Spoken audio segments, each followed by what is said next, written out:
ሰላም ጤና ይስጥልን ክቡራትና ክቡራን ተመልካቾቻችን ኖ ከናሁ ቴሌቪዥን በየዕለቱ ወደ እናንተ የሚደርሰው የስፖርት የመረጃ ሰዓታችን ከአሁን ሰዓት ጀምሮ ወደ እናንተ ይደርሳል። ለዛሬ ዕለተ ማክሰኞ ሰኔ 9 2018 ዓ.ም የተለያዩ የሀገር ቤትና የባህር ማዶ ስፖርታዊ መረጃዎች ከአሁን ሰዓት ጀምሮ ወደ እናንተ ይደርሳሉ። መረጃዎቹን ወደ እናንተ በማድረስ ገዛኸኝ ዱላ የካሜራ ባለሙያችን ጋሻው ዳኛው ከኛ ጋር ቆይታ ያደርጋል። አብራችሁን ነው። ክቡራትና ክቡራን ተመልካቾቻችን ግዙፉ የእግር ኳስ መድረክ የሆነው የዓለም እግር ኳስ ዋንጫ እንግዲህ እየተከናወነ ይገኛል። ሜክሲኮ፣ ካናዳና አሜሪካ በጣምራ እያሰናዱት የሚገኘው ይህ የዓለም እግር ኳስ ዋንጫ የውድድር መድረክ የአፍሪካ ሀገራት ብሔራዊ ቡድኖችም የምድብ ጨዋታቸውን እያከናወኑ ነው የሚገኙት። አዘጋጆቹ ሀገራቶች ደግሞ እስካሁን ድረስ ሽንፈት አላስተናገዱም። ይሄ ደግሞ የበለጠ ድጋፍ እንዲኖረው የዓለም ዋንጫው የሚያስችል ዋነኛው መሳሪያ እንደሆነ ነው እንግዲህ በእግር ኳሱ ቤተሰቦች የሚገለጸው ማለት ነው። ሜክሲኮና አሜሪካን ተጋጣሚዎቻቸውን በምድብ የመጀመሪያ ጨዋታቸው ማሸነፍ ችለዋል። ሌላኛዋ አዘጋጇ ሀገር ደግሞ ካናዳ እንደዚሁ ነጥብ መጋራቷ የሚታወስ ነውና ረዘም ያለ ጉዞ ማድረግ ከቻሉ የበለጠ የዓለም ዋንጫው ሳይቀዛቀዝ የደጋፊዎች ድባብ ታጅቦበት በጥሩ ሁኔታ እንደሚቀጥል ተስፋ ይደረጋል ማለት ነው። ብዙ ጊዜ አዘጋጅ ሀገራቶች አስቀድመው ከውድድር መድረኩ የሚወጡ ከሆነ የዓለም ዋንጫዎች ወይም በስቴዲየም የሚገኙ ደጋፊዎች የመቀዛቀዝ ስሜት ይኖረዋል ተብሎ ይታመናልና ዘንድሮ አጀማመሩ በጣም ግሩም ነው ለአዘጋጆችም ሀገር ማለት ይቻላል። የአፍሪካ ሀገራት ብሔራዊ ቡድኖችም እንደዚሁ ጥሩ የምድብ ጨዋታቸውን ጥሩ ጅማሯቸውን በአንጻራዊነት እያደረጉ ነው የሚገኙት። እስካሁን ድረስ ከ10ሩ የአፍሪካ ሀገራት ብሔራዊ ቡድኖች መካከል 5ቱ ጨዋታዎቻቸውን ማድረግ ይችላል። ዛሬም እንደዚሁ ምዕራብ አፍሪካዊቱ ሀገር ሴኔጋል ደግሞ ከባድ ጨዋታዋን የምታከናውን ነው የሚሆነው። እስካሁን ድረስ እንግዲህ የአፍሪካ ሀገራት 5ቱ ብሔራዊ ቡድኖች ጨዋታቸውን ሲያደርጉ ኮት ዲቫር የመጀመሪያ ድሏን ማስመዝገብ ችላለች። ከአፍሪካም ቀዳሚዋ ሀገር ሆናለች። በዚህ በ26ቱ የዓለም እግር ኳስ ዋንጫ የውድድር መድረክ ላይ የመጀመሪያውን ጨዋታ በማሸነፍ ማለት ነው። እንደዚሁ ደግሞ ቱኒዚያና ደቡብ አፍሪካ ደግሞ ሽንፈት አስተናግዷል እንደምናስታውሰው። ሌሎቹ ደግሞ ኬቨርዲና እንደዚሁ ምዕራብ የሰሜን አፍሪካዊቱ ሀገር ሞሮኮ ደግሞ ከተጋጣሚዎቻቸው ጋር ነጥብ መጋራት ችሏል። ቀጣዮቹ 5 የአፍሪካ ሀገራት ተወካይ የዓለም ዋንጫው ላይ የሚኖራቸው ጉዞ በምድብስ የሚያስመዘግባቸው ውጤቶች ምን ሊሆኑ ይችላሉ የሚለው ነገር የሚጠበቅ ነው የሚሆነው። የዓለም ዋንጫን የተመለከቱ መረጃዎችን እንመለስባቸዋለን።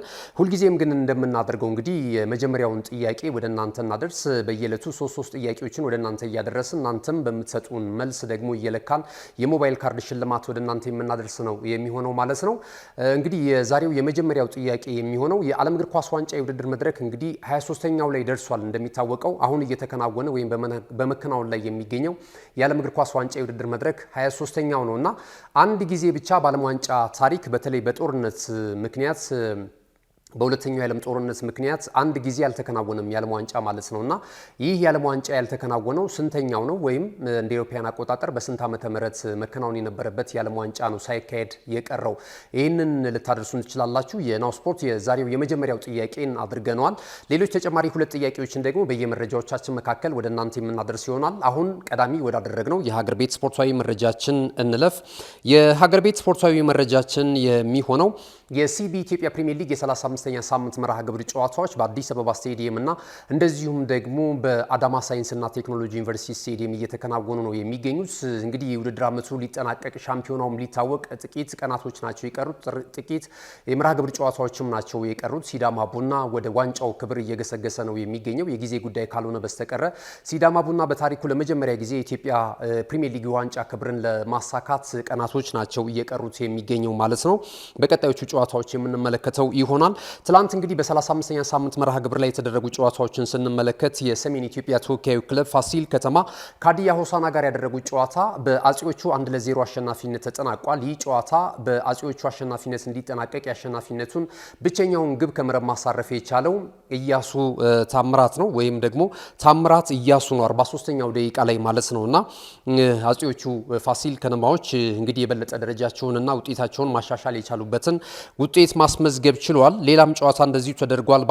በአዳማ ከተማና በኢትዮጵያ ንግድ ባንክ መካከል የተደረገው ጨዋታ በአዳማ ከተማ 2-1 አሸናፊነት ተጠናቋል። የ2017 የኢትዮጵያ ፕሪሚየር ሊግ ሻምፒዮናው ክለብ እንግዲህ በአንጋፋውና በውጤታማው አሰልጣኝ እየተመራ የሚገኘው ኢትዮጵያ ንግድ ባንክ በዚህ ጨዋታ ላይ ሽንፈት አስተናግዷል ማለት ነውና 2-1 በሆነ ውጤት ነው የተጠናቀቀው። አቡበከር ሳኒ 42ኛው ደቂቃ ላይ እንደዚሁም አቤኔዘር ሲሳይ ለአዳማ ከተማ የአሸናፊነቱን ሁለቱን ግቦች ከመረብ አሳርፏል። ናትናኤል ዳንኤል ደግሞ በፍጹም ቅጣት ምት 68ኛው ደቂቃ ላይ ኢትዮጵያ ንግድ ባንክን ከሽንፈት ያልታደገች ግብ ከመረብ አሳርፏል ማለት ነው። ዛሬ እንግዲህ የ35ኛው የሲቢ ኢትዮጵያ ፕሪሚየር ሊግ ቀጣይ ጨዋታዎች ሲከናወኑ ቀን 7 ሰዓት ላይ በአዲስ አበባ ስቴዲየም የሚደረገው ጨዋታ ኢትዮ ኤሌክትሪክን ከመቀሌ ሰባ እንደርታ ጋር ያገናኛል። ቀን 7 ሰዓት ላይ ነው ይህ ጨዋታ የሚደረገው። ይህ ጨዋታ ፍጻሜውን እንዳገኘ ደግሞ ባህር ዳር ከተማ ከወላይታ ዲቻ 10 ሰዓት ላይ እንደዚሁ ጨዋታቸውን ቀጥለው ያከናውናሉ። በአዳማ ሳይንስና ቴክኖሎጂ ዩኒቨርሲቲ ስቴዲየም አንድ ብቸኛ ጨዋታ በሸገር ሲቲ እና በወልዋሎ ዓዲግራት ዩኒቨርሲቲ መካከል የሚከናወን ነው የሚሆነው። የሲቢ ኢትዮጵያ ፕሪሚየር ሊግ ግን የደረጃ ሰንጠረዥ 64 ነጥቦች መሰብሰብ የቻለው ወደ ዋንጫው ክብርም እየተጠጋ የሚገኘው ሲዳማ ቡና እየመራ ነው የሚገኘው። መቻል ሐዋሳ ከተማን የመሳሰሉ ክለቦች እንደዚሁም ነገሌ አርሲ በተለይ ሁለተኛ ደረጃ ላይ ተቀምጧል 56 ነጥቦችን በመያዝ ማለት ነው። የከፍተኛ ጎል አስቆጣሪነቱን ትራክ ከመሪው ክለብ ሲዳማ ቡና የፊት መስመር አጥቂ የሆነው አቤል ያለው በቀዳሚነት እየመራ ይገኛል። እንደና አዲስ ግዴ የመሳሰሉ ተጫዋቾች ደግሞ የከፍተኛ ጎል አስቆጣሪነቱን ትራክ ሁለተኛ ደረጃ ላይ ሆኖ እየተመለከትናቸው እንገኛለን። ወደ መጨረሻው የሀገር ቤት ስፖርታዊ መረጃችን ስናልፍ የዓለም እግር ኳስ ዋንጫ የውድድር መድረክን የተመለከቱ የተለያዩ ጥያቄዎችን በተለይ ደግሞ ስፖርቱ ላይ ላሉ ለስፖርቱ ቅርብ ለሆኑ ለስፖርት ጋዜጠኞች ናሁ ስፖርት እያነጋገረ ምላሻቸውንና በዓለም ዋንጫው የትኛውን ብሔራዊ ቡድን እንደሚገምቱ እያነጋገራቸው ነው የሚገኘውና ከዚህ ቀደም እንግዲህ የሞዛይኩን የኮሜንታተር እንደዚሁ ዘላለም ያደታን አቅርበንላችሁና የትኛውን ብሔራዊ ቡድን እንደሚገምትና ተያያዥ የዓለም እግር ኳስ ዋንጫ የውድድር መድረክን የተመለከቱ ጉዳዮችን አንስተንለት እሱም ተገቢውን ምላሽ ሰጥቶን ነበረ። አሁን ደግሞ የናሁ ስፖርት ዛሬ ልዩ እንግዳ ሆኖ የምናገኘው ጋዜጠኛ ምስጋናው ታደሰ ነው። ጋዜጠኛ ምስጋናው ታደሰ በኢትዮጵያ ስፖርት ጋዜጠኝነት ውስጥ እንግዲህ የከበረ ስም ካላቸው ጋዜጠኞች መካከል አንደኛው ነው። በሚያቀርባቸው መረጃዎች በእግር ኳሱም በአትሌቲክሱም የነቃ ተሳትፎ እያደረጉ ትክክለኛው መረጃ ለስፖርት ቤተሰቦች ከሚያቀርቡ የስፖርት ጋዜጠኛ መካከል አንደኛው ነው። አሁን ላይ እንግዲህ በኢትዮ ኤፍኤም 107.8 ስቴሽን ላይ እየሰራ ይገኛል። የስፖርት ዝግጅት ክፍልም በመምራትም መረጃውን በመስጠት ማለት ነውና ከዚህ ተወዳጅ ጋዜጠኛ ጋራ ናሁ ስፖርት ያደረገውን ቆይታና የዓለም እግር ኳስ ዋንጫ የውድድር መድረክ ላይ የሱ ተመራጭ ብሔራዊ ቡድን የትኛው ነው የሚለውና ሌሎች ተያያዥ ጉዳዮችን ያነሳንበትን ቃለ ምልልስ እንደሚከተለው እናቀርበዋለን። እሱን ተከታትለን እንመለስ። እኔ አሁንም ሞሮኮን ጠብቃታለሁ። በነገራችን ላይ ያው አዳዲስ 10 የአፍሪካ ሀገራት ሆነዋል። ሞሮኮ አሁን ብቸኛ ባለ ሪከርድ ሆናለች ግማሽ ፍጻሜ ድረስ በመድረስ። ከዚህ በፊት አፍሪካውያን ቡድኖች ከሩብ ፍጻሜ አልፈው አያውቁም። ሞሮኮ ኳታር ላይ ያንን ነገር መቀየር ይችላለች። ዘንድሮም ከአፍሪካውያን ቲሞች የተሻለን እጠብቃለሁ። ግን በሌላ በኩል ደግሞ አሁን ኬፕ ቨርዴ በታሪኳ ለመጀመሪያ ጊዜ ነው ዘንድሮ የምትሳተፈው። ዲሞክራቲክ ሪፐብሊክ ኮንጎ ከ1974 በኋላ ከዛ አስገራሚ ስብስቧ በኋላ ዘንድሮ ወደ ዓለም ዋንጫ የተመለሰች ነች።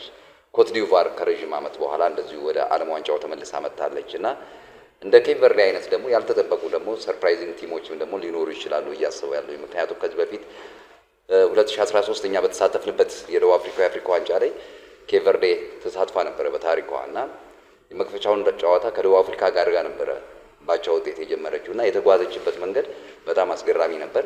ያው አብዛኛው ትውልዷ የእግር ኳስ መሰረቷ ላቲን አሜሪካን በቅኝ ግዛት ሀገራት ላይ የተመሰረተ እንደመሆኑ መጠን ጥሩ ብሔራዊ ቡድን ምናልባት ሰርፕራይዚንግ ቲም ሊሆን ይችላል ብዬ አስባለሁ። ከአፍሪካ ዲያሞንድ ተጠብቀዋለሁ። አይቮሪ ኮስት የሆነ የ19 ዓመት ወጣት ነው። አሁን እንግዲህ አርቢ ሌቪዥን ነው ገና ወደ አውሮፓ እንኳን ከሄደ ጥቂት ጊዜው ነው። ግን በዚህ ጊዜ ውስጥ አሁን የትልልቅ ክለቦችን ትኩረት ስቧል። ምናልባትም ሊቨርፑል እና ቼልሲ ከሁለት አንዳቸው ማረፊያ ሊሆን ይችላሉ ተብሎ ይጠበቃልና ከአፍሪካውያን ተጫዋቾች ዲያሞንዴን ተጠብቀዋለሁ። የአይቮሪ ኮስቱን የአጥቂ ስፍራ ተጫዋች ማለት ነው። ዓለም ላይ ግን በቃ ሁሌ ብታያቸው የማይሰለቹ እንደነ ሜሲ፣ ክርስቲያኖ ሮናልዶ የመጨረሻ ጊዜያቸው ስለሆነ እነሱን ማየቱም አንዱ የሚያዝናና ነገር ይመስለኛል። እንደነ ምባፔ አይነት ደግሞ አሉ። ግን ምናልባት አንድ ተጫዋች ብቻ ነጥሎ መጥራት ሊከብደኝ ይችላል። አውትሻይን አድርጎ ሊወጣ ይችላል። ምናልባት ፈረንሳይ እስከ ፍጻሜ ድረስ የምትሄድ ከሆነ ክሊያን ምባፔ እዚህኛው ውድድር ላይ የሚጎላ ይመስለኛል።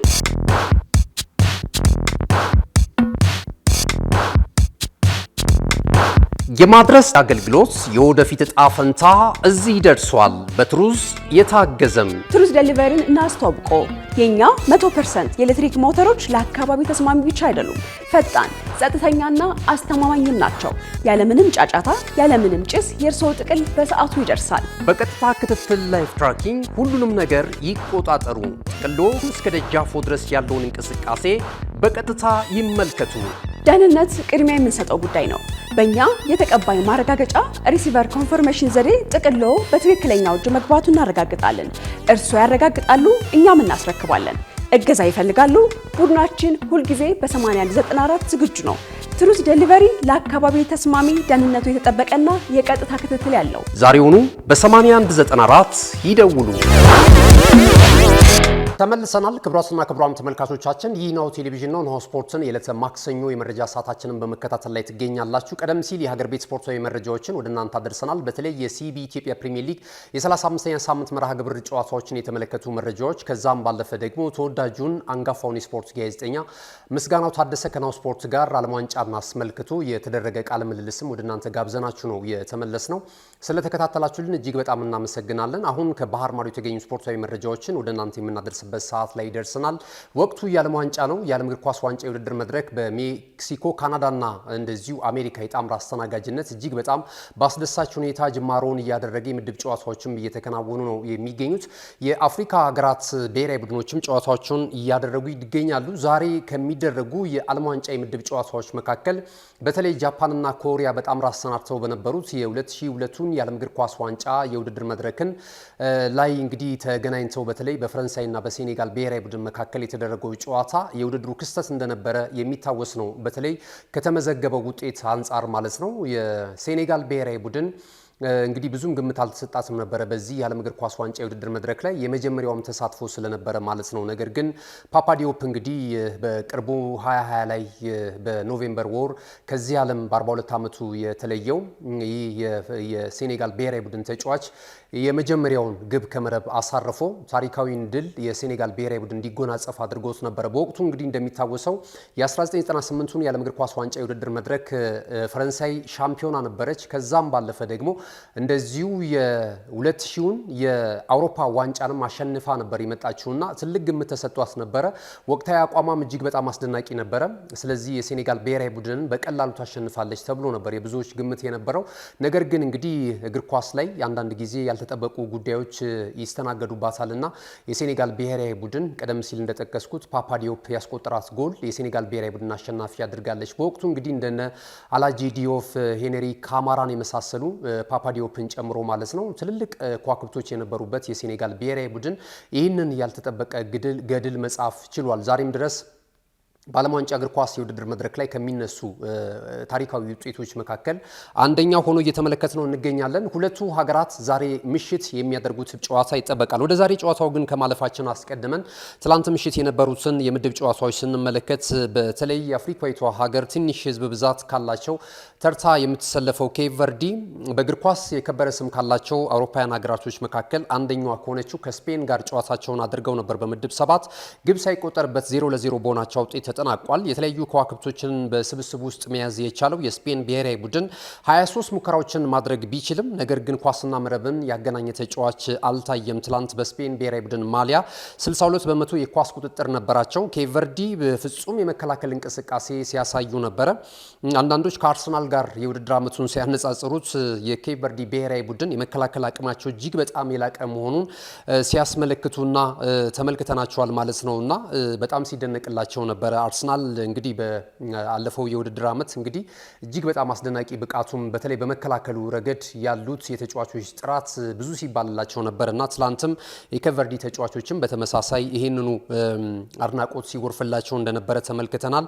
በተለይ ግብ ጠባቂው ቮዚኒያ 40 ዓመቱ ላይ ነው የሚገኘው። በእንባ የታጀበ እንቅስቃሴ ማድረግ ችሏል። ኬፕ ቨርዲን ማሊያ አጥልቄ በዚህ ግዙፍ የእግር ኳስ መድረክ የዓለም እግር ኳስ ዋንጫ የውድድር መድረክ ላይ ብዙ ውጣ ውረዶችን አልፎ ወደዚህ ግዙፍ መድረክ መምጣቱ እጅግ በጣም እንዳስደሰተው በእንባ ጭምር ነበረ ይህንን ትዕይንት የገለጸው ማለት ነው። ከእናቱ ጋር ማያይዞ በጨዋታው ሂደት ላይ በተለይ ደግሞ በስቴዲየም ተገኝተው ይህን ጨዋታ እንዲከታተሉ ይፈልግ ነበረ። አሜሪካን እንግዲህ ብዙ ተጫዋቾችን ነው ብዙ የስፖርት ቤተሰቦችን ነው ወደ ሀገሯ እንዳይገባባት ከቪዛ ጋር በተያያዘ እንግዲህ እግዷን ወይም ደግሞ ቁጥጥሮችን በጣም አጥብቃ እየተመለከትናት እንገኛለን እና የዚህ ሰለባ ከሆኑ ሰዎች መካከል አንደኛው የዚህ የኬፕ ቨርዲው ግብ ጠባቂ ቮዚኒያ የ40 ዓመቱ ግብ ጠባቂ እንደነበረ ይታወሳልና ትላንት እንግዲህ በእንባ የታጀበ ትዕይንት አስመልክቶናል።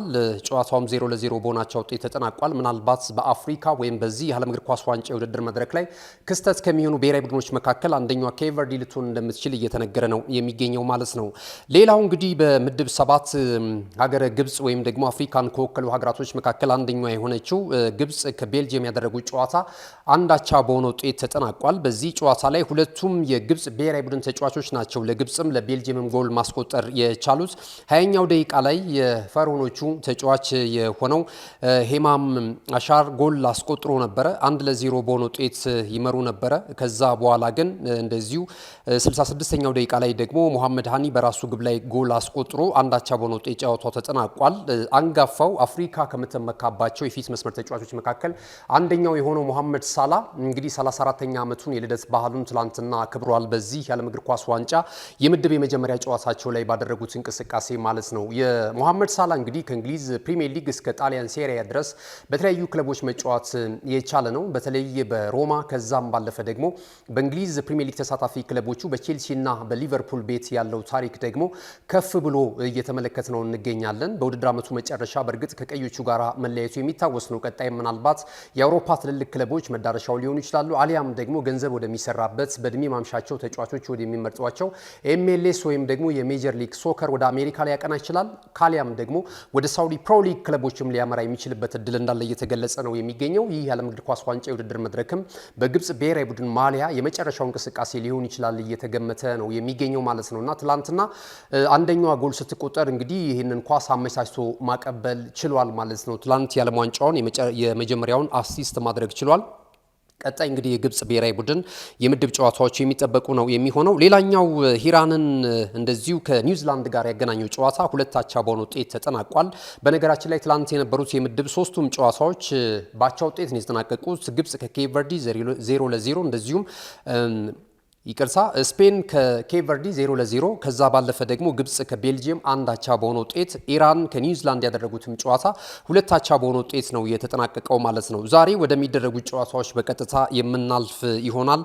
ዛሬ ምድብ 9 ላይ በመግቢያችን ላይ እንደገለጽ ነው በተለይ የዓለም እግር ኳስ ዋንጫ የውድድር መድረክን ለሁለት ጊዜያት ያህል ማሳካት የቻለችው የፈረንሳይ ብሔራዊ ቡድን ከምዕራብ አፍሪካዊቱ ሀገር ሴኔጋል ጋር የሚያደርጉት ጨዋታ ይጠበቃል። እነዚህ ሁለት ሀገራት ብሔራዊ ቡድኖች ቀደም ሲል እንደገለጽኩላችሁ እንግዲህ በተለይ በ2002 የዓለም እግር ኳስ ዋንጫ የውድድር መድረክ ደቡብ ኮሪያና ጃፓን በጣምራ ባሰናዱት የዓለም እግር ኳስ ዋንጫ የውድድር መድረክ ላይ ተገናኝተው የሴኔጋል ብሔራዊ ቡድን ፓፓዲዮፕ ባስቆጠራት ብቸኛ ግብ 1-0 በሆነ ውጤት ማሸነፍ ችሏል። እንግዲህ እቺ ምዕራብ አፍሪካዊቷ ሀገር ሴኔጋል በዚህ የዓለም እግር ኳስ ዋንጫ የውድድር መድረክ ላይ በ2002 ማለት ነው እስከ ሩብ ፍጻሜ ድረስ መጓዝ የቻለችበት ውጤት ዛሬም ድረስ ይጠቀሳል ማለት ነው። ትልቁ ታሪኳ ነው በዓለም ዋንጫው። ዘንድሮ ለአራተኛ ጊዜ ነው እየተሳተፈች የምትገኘው። ከዚህ ቀደም በ2002 የመጀመሪያው የዓለም ዋንጫ ተሳትፏ ላይ እስከ ሩብ ፍጻሜ ድረስ ተጉዛ ጎልደን ጎል የሚባለው ወይም ደግሞ ወርቃማው ጎል የሚባለው ሰዓት ይጨመራል። ሰዓት ከተጨመረ በኋላ ቀድሞ ያገባ ብሔራዊ ቡድን አሸናፊ የሚሆንበትን አሰራር ይዞ መጥቶ ነበረ ፊፋ እና ለመጨረሻ ጊዜም በዚህ የዓለም እግር ኳስ ዋንጫ የውድድር መድረክ ይሄ ክስተት እንደቀረ ይሄ አሰራር እንደቀረ ማስተዋወስ ይቻላል። በዛ እንቅስቃሴ ላይ እንግዲህ በቱርክ ነበር ተሸንፈው የገቡት 94ኛው ደቂቃ ላይ ጎል ተቆጥሮባቸው ከዚህ የውድድር መድረክ የተሰናበቱት ማለት ነው። ኢልሃን ማንሳይዝ የተባለ የቱርክ ተጫዋች ባስቆጠራት ግብ የሴኔጋል ብሔራዊ ቡድን ከ2002 የዓለም እግር ኳስ ዋንጫ የውድድር መድረክ በድንገተኛ ጎል ተቆጥሮበት ከዓለም ዋንጫው ውጪ የሆነበት ዛሬም ድረስ ይነሳል። ፓፓዲዮፕ ግን የፈረንሳይና የሴኔጋል ብሔራዊ ቡድን ግንኙነትን ካነሳን ፓፓዲዮፕ ታሪካዊ ተጫዋች ነው የሴኔጋል ብሔራዊ ቡድን። ከዚህ ቀደም በዚህ የ2002 የዓለም እግር ኳስ ዋንጫ የውድድር መድረክ ኤሌጂ ዲዮፍን የመሳሰሉ እንደዚሁ ሄንሪ ካማራን እና ራሱ ፓፓዲዮፕን የመሳሰሉ ተጫዋቾች የነበረበት ስብስብ እንደነበረ ማስተዋወስ ይቻላል። በጣም ጠንካራ የሴኔጋል ብሔራዊ ቡድን ታይቶ የማይታወቀው ወርቃማው ትውልድ እንደነበረ ዛሬ ድረስ ይገለጻል። በነገራችን ላይ አሁንም ድረስ ደግሞ ተሻግሮ የመጣው የሴኔጋል ብሔራዊ ቡድን የነ ሰይዲዮ ማኔ ደግሞ ብሔራዊ ቡድንም በጣም ጠንካራ ነው። የአፍሪካ ዋንጫን ማንሳት የቻለበትን ሂደት እናስታውሳለን። መልሶ በካፍ እንደገና ወደ ሞሮኮ ቢተላለፍም ማለት ነው። ከዛ አስቀድሞ ደግሞ እንደዚሁ የአፍሪካ ዋንጫንም ያነሱበትን ሂደትም ማንሳት እንችላለን። በየእድሜ እርከኑ በለውጥ ላይ ከሚገኙ የአፍሪካ ሀገራት ብሔራዊ ቡድኖች መካከል አንደኛው አሁን ላይ የሴኔጋል ብሔራዊ ቡድን ነው። ዛሬ ምሽትም በሚደረገው ጨዋታ ከፈረንሳይ ብሔራዊ ቡድን ጋር ከባድ ትንቅንቅ ሊያደርጉ እንደሚችሉ እየተነገረ ይገኛል። ክሊያን ምባፔ በሶስት የዓለም እግር ኳስ ዋንጫ የውድድር መድረክ በተከታታይ 3 ቶርናመንት ላይ በመገኘትም እንደዚሁ የፈረንሳይ ብሔራዊ ቡድን ማሊያ የሚያጠልቅ ይሆናል። ገና ወጣት ተጫዋች ነው። በቀጣይ ትልልቅ የግል ሽልማቶችን ያሳካል ተብሎ ግምት ከተሰጣቸው ታለንትድ ከሆኑ ተጫዋቾች መካከል አንደኛው ነው። የ2018ቱን ሩሲያ አስተናግዳው የነበረውን የዓለም እግር ኳስ ዋንጫ የውድድር መድረክ ጋር ከቡድን ጓደኞቹ ጋር በመሆን የዓለም ዋንጫውን ማንሳቱ የሚታወስ ነው። 2022 ላይ ደግሞ ፋይናሊስት ነበረ። ያው በመለያ ምት በአርጀንቲና ተሸንፈው ዋንጫውን ማጣታቸው የሚታወስ ነው። አሁን ደግሞ በ2026 እንደገና ለሶስተኛ ጊዜ እስከ ረጅም ጉዞ ለማድረግ ከሚጠበቁ ብሔራዊ ቡድኖች መካከል ጥሩ ስብስብ ካላቸውም እና ግምት ከሚሰጣቸው ብሔራዊ ቡድኖች መካከል አንደኛው ናቸውና ዛሬ ምሽት የመጀመሪያውን ፈተና ከሴኔጋል ብሔራዊ ቡድን ጋር ያደርጋሉ። በነገራችን ላይ ክሊያን ምባፔ በዓለም እግር ኳስ ዋንጫ የውድድር መድረክ 12 ግቦች አሉትና ሚሮስላቭ ክላቭ ነው እንግዲህ በጀርመን ብሔራዊ ቡድን 16 ግቦችን በ24 ጨዋታ በማስቆጠር የዓለም እግር ኳስ ዋንጫ የውድድር መድረክ የምንጊዜም ከፍተኛ ጎል አስቆጣሪው ማለት ነውና ይህንን ታሪክ ለመጋራት 4 ግቦች ናቸው የሚቀሩት። አሁን ሊዮኔል አንድሬስ ሜሲ እና ክሊያን ምባፔ ብዙ ግምት እየተሰጣቸው ይገኛል። ክሊያን ምባፔ 12 ግብ አለው። 4 ጎሎችን የሚያስቆጥር ከሆነ በዓለም ዋንጫው የዚህን የሚሮስ ክላቭን የከፍተኛ ጎል አስቆጣሪነትን ትራክ እንደዚሁ መጋራት ይችላል። ሜሲ ደግሞ 13 ግቦች አሉት በዓለም ዋንጫው 3 ጎል ማስቆጠር ከቻለ እንደዚሁ ይሄንን ገድል መጋራት የሚችልበት አጋጣሚ አለና ሁለቱ ተጫዋቾች በጣም እየተጠበቁ ነው የሚገኙት። ሌሎችም እንደዚሁ አሉ። እንግዲህ ዛሬ የሴኔጋል ብሔራዊ ቡድን ከፈረንሳይ ብሔራዊ ቡድን በኢትዮጵያ ሰዓት አቆጣጠር ምሽት 4 ሰዓት ላይ በምድብ 9 የሚያደርጉት የምድብ የመጀመሪያ ጨዋታቸው በምን አይነት ውጤት ሊመዘገብ በምን አይነት ውጤት ሊጠናቀቅ ይችላል የሚሉት ነገሮች ተጠባቂ ናቸው። ሌላ ኢራቅ ከኖርዌይ ጋር የኤርሊንግ ብራውት ሃላንዷ ሀገር ኖርዌይ እንደዚሁም የማርቲን ኦዲጋርድ ሀገር ኖርዌይ ምሽት ወይም ደግሞ እኩለ ሌሊት 7 ሰዓት ላይ የሚያደርጉት ጨዋታ የሚጠበቅ ነው የሚሆነው። እነዚህ የዓለም እግር ኳስ ዋንጫ የውድድር መድረክ የዛሬ ምሽት ጨዋታዎች ናቸው። እንግዲህ ምን ታስታውሳላችሁ? የፈረንሳይና የሴኔጋል ብሔራዊ ቡድን በሚያደርጉት ጨዋታ ላይ በተለይ የጃፓንና የደቡብ ኮሪያን ዝግጅትን በተመለከተ ሀሳብ ልታደርሱን ትችላላችሁ። ያንንም ጨዋታ ክስተት በምን አይነት ሁኔታ ሆናችሁ ጨዋታው እንደተከታተላችሁ፣ ከዛሬስ ምሽቱ ጨዋታ የትኛው ብሔራዊ ቡድን ይህንን ተጠባቂ ጨዋታ በአሸናፊነት የሚያጠናቅቅ ይመስላችኋል? ፈረንሳይ ወይስ የሴኔጋል ብሔራዊ ቡድን? ይህንን ቅድመ ግምታችሁን እንድታደርሱን እንጋብዛችኋለን። ወደ ሌሎች አጫጭር ስፖርታዊ መረጃዎቻችን ከማለፋችን በፊት መረጃዎች ይኖሩናል። እነዚህን ጠቃሚ መልእክቶች ተከታትለን እንመለስ። ካሽጎ በየትኛውም ዓለም ሆነው በማንኛውም ሰዓት ለወገኑ የሚደርሱበት ፈጣን የገንዘብ መላኪያ ተከፈተሎ። ማስተርና ቪዛ ካርዶን በመጠቀም ከ5 እስከ 20 ዶላር የሚልኩበት አዲስ የገንዘብ መላኪያ መንገድ።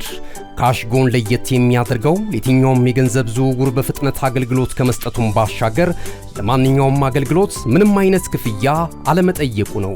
በሀገራችን ታሪክ ገንዘብን ከውጪ ወደ ሀገር ቤት በማስተላለፍ በመተግበሪያ መልክ አገልግሎት መስጠት የጀመረው የመጀመሪያው ሀገር በቀል የገንዘብ መላኪያ ዘዴ ካሽጎ ከ4500 በላይ ባሉ የባንክ ቅርንጫፎች አገልግሎት እየሰጠ ይገኛል።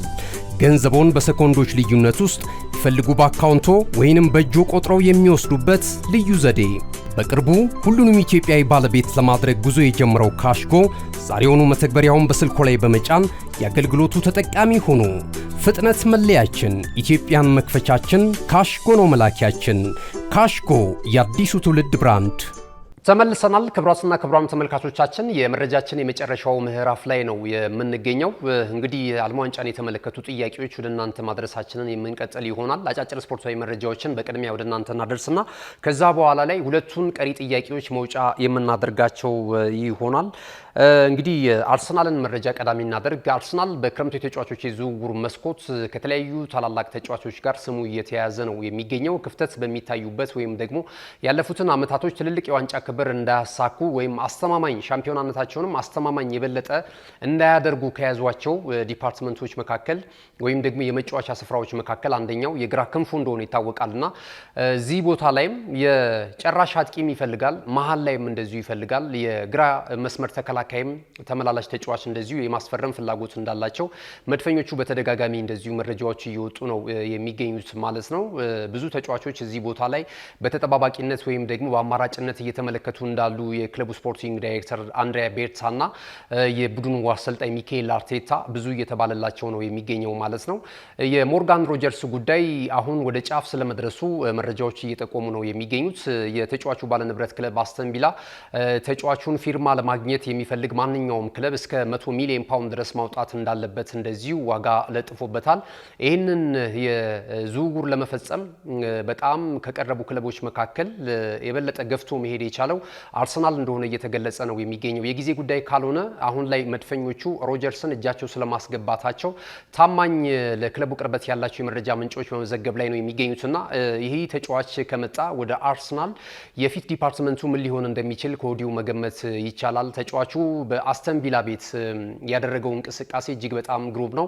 አሁን ላይ እንግዲህ 23 ዓመቱ ላይ የሚገኘው ይህ እንግሊዛዊ የፊት መስመር አጥቂ ከሶስቱ አናብስት ጋራ ወደ ዓለም እግር ኳስ ዋንጫው የውድድር መድረክ በማቅናት በአሰልጣኝ ቶማስ ቱኸል ስር እንግዲህ ውድድሩን እያከናወነ ነው የሚገኘው ማለት ይቻላል። ከነገ በስቲያ ወይም ነገ እንግዲህ የመጀመሪያ ጨዋታቸውን የሚያከናውን ይሆናል ከክሮኤሺያ ብሔራዊ ቡድን ጋር ማለት ነው። በቋሚ አሰላለፍ ውስጥ ከሚካተቱ ተጫዋቾች መካከል አንደኛው ሞርጋን ሮጀርስ እንደሆነ ይታወቃልና አሁን በእንግሊዝ ፕሪሚየር ሊግ እጅግ በጣም ጎልተው እየታዩ ተስፋ ከተጣለባቸው ትልልቅ ተጫዋቾች መካከል አንደኛው ነው እየተባለ ነው የሚገኘውና ይህንን 100 ሚሊዮን ፓውንድ ለመክፈል አርሰናል ከስምምነት ላይ ስለመድረሱ እየተገለጸ ይገኛል። ውስጣዊ የመረጃ ምንጮች እየጠቆሙት እንዳለው ከሆነ መድፈኞቹ በአስተማማኝ ሁኔታ ይህንን ተጫዋች የግላቸው ማድረጋቸው እየተነገረ ነው የሚገኘው ማለት ነው። ሌሎች ተጫራች ክለቦች አሉ። ነገር ግን አርሰናል ዝውውሩን ለመፈጸም እጅግ በጣም ገፍቶ ሄዶ ውጤታማ ጉዞ አድርጓል ተብሏል እና የመጨረሻው ምዕራፍ ምናልባት በሚቀጥሉት ቀናቶች ይፋ ሊደረግ እንደሚችል መረጃዎች እየጠቆሙ ነው የሚገኙት። አርሰናል ከዚህ ባሻገር ሌሎች ተጫዋቾችም ትላንት ስናነሳቸው የነበሩ ተጫዋቾችንም ይዟል። እንደነ ራፋኤል ሊያዮ በግራ ክንፍ ላይ ኪቪቻ ክቫራትስኬሊያን የመሳሰሉ ተጫዋቾችንም የማስፈረም ፍላጎት አለው። ኬናን ኤልዲዝም እንደዚሁ በተደጋጋሚ ከአርሰናል ጋር ስማቸው በስፋት ከሚያያዙ ወጣትና ባለተሰጥኦ ተጫዋቾች መካከል አንደኛው ነውና ተጫዋቹ እሱም በቱርክ ብሔራዊ ቡድን ነው የሚገኘው። አሁን በቱሪኑ ክለብ ደግሞ ዩቬንቱስ በሴሪያው እየተጫወተ እንዳለ ይታወቃልና ይህንንም ተጫዋች የማስፈረም ፍላጎታቸው እጅግ በጣም ከፍ ስለማለቱ እየተገለጸ ይገኛል። የአያክስ አምስተርዳም ሙንም ተጫዋች እንደዚሁ ለማምጣት አንድሪያ ቤርታ እየሰሩ እንዳሉ መረጃዎች እየጠቆሙ ነው የሚገኙት። ቀጣዩ ቀናቶች በተለይ ለአርሰናል የዝውውር ሁኔታ ብዙ መልስ ሊኖራቸው እንደሚችል ነው እየተገመተ የሚገኘው።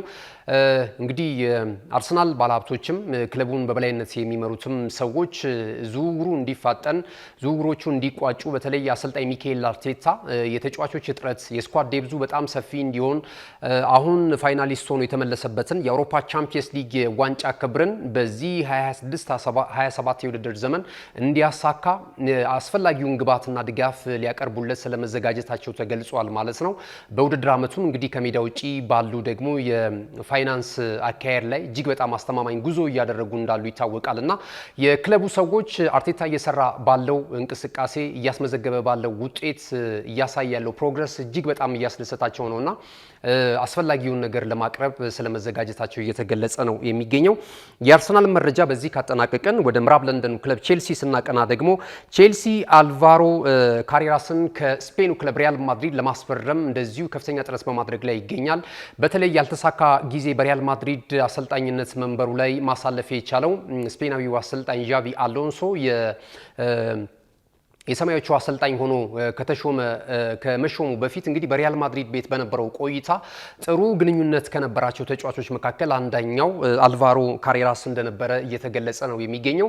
ያንን መልካም ግንኙነታቸውን አሁን በአዲሱ ክለብ ውስጥ ወደ ቼልሲ ለማምጣት ይህን ተጫዋች የበለጠ እድል እንዳለውና ከተጫዋቹም ጋራ እየተነጋገረ እንዳለ እንደውም በግል ስልኩ ደውሎለት ስለማውራታቸው ስለቀጣይ መዳረሻው እየተገለጸ ነው የሚገኘውና ቼልሲዎች እንግዲህ በአዲሱ የውድድር ዘመን እንደዚህ አይነት አዳዲስ ተጫዋቾችን በቡድን ስብስባቸው ላይ ሊያካትቱ የሚችሉበት እድል እንዳለ እየተነገረ ነው የሚገኘው ማለት ነውና የመረጃችን ማሰሪያ የሚሆነው ቼልሲ አልቫሮ ካሬራስን ከሪያል ማድሪድ ለማስፈረም እንቅስቃሴ ስለመጀመሩ ነው እየተገለጸ የሚገኘው። ሌላኛው ማንቸስተር ዩናይትድን የተመለከተው የዝውውር መረጃ አንቶኒዮ ሮቢንሰንን ለማስፈረም ፍላጎት አላቸው።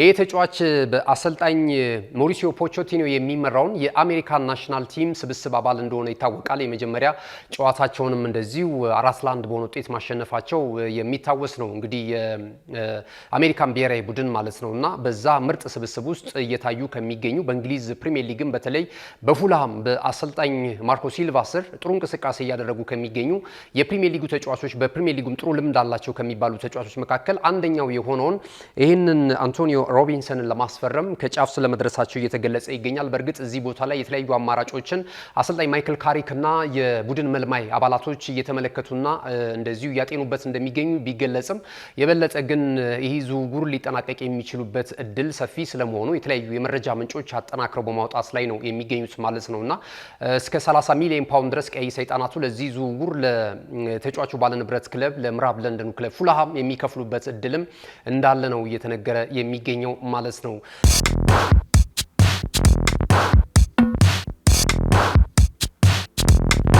የማድረስ አገልግሎት የወደፊት ዕጣ ፈንታ እዚህ ደርሷል። በትሩዝ የታገዘም ትሩዝ ዴሊቨሪን እናስተዋውቆ። የኛ 100% የኤሌክትሪክ ሞተሮች ለአካባቢ ተስማሚ ብቻ አይደሉም፣ ፈጣን፣ ጸጥተኛና አስተማማኝም ናቸው።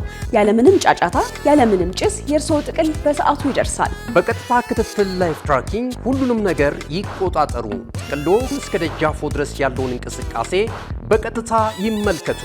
ደህንነት ቅድሚያ የምንሰጠው ጉዳይ ነው። በእኛ የተቀባይ ማረጋገጫ ሪሲቨር ኮንፈርሜሽን ዘዴ ጥቅሎ በትክክለኛው እጅ መግባቱን እናረጋግጣለን። እርስዎ ያረጋግጣሉ፣ እኛም እናስረክባለን። እገዛ ይፈልጋሉ? ቡድናችን ሁልጊዜ በ8194 ዝግጁ ነው። ትሩዝ ዴሊቨሪ ለአካባቢ ተስማሚ፣ ደህንነቱ የተጠበቀና የቀጥታ ክትትል ያለው። ዛሬውኑ በ8194 ይደውሉ።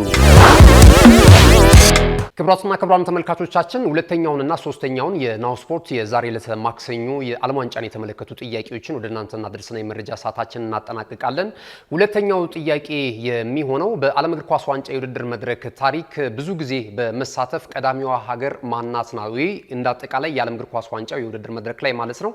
በአፍሪካስ ቀዳሚዋ አፍሪካዊቷ ሀገር በዓለም እግር ኳስ ዋንጫ የውድድር መድረክ በርከት ላሉ ጊዜያቶች በመሳተፍ ቀዳሚዋ ሀገር ማናት? ይቺ ደግሞ አፍሪካዊ ሀገር ናት ጠቅሱት ማለት ነውና እነዚህን ሶስቱን ጥያቄዎች እንግዲህ መልሳችሁን እየሞከራችሁ እንድታደርሱን ናሁ ስፖርት ይጋብዛል። ክቡራትና ክቡራን ተመልካቾቻችን እንግዲህ ከሀገር ቤትና ከባህር ማዶ ለዛሬ ዕለት ማክሰኞ ሰኔ 9 2018 ዓ.ም በእኔና በባልደረቦቼ የተሰናዱት ስፖርታዊ መረጃዎች ይህንን ይመስሉ ነበረ። መረጃዎችን ወደ እናንተ በማድረስ ገዛ ሄንዱላ የካሜራ ባለሙያችን ጋሻው ዳኛው ከኛ ጋር ቆይቶ አድርጓል። መልካም ጊዜ ይሁንላችሁ።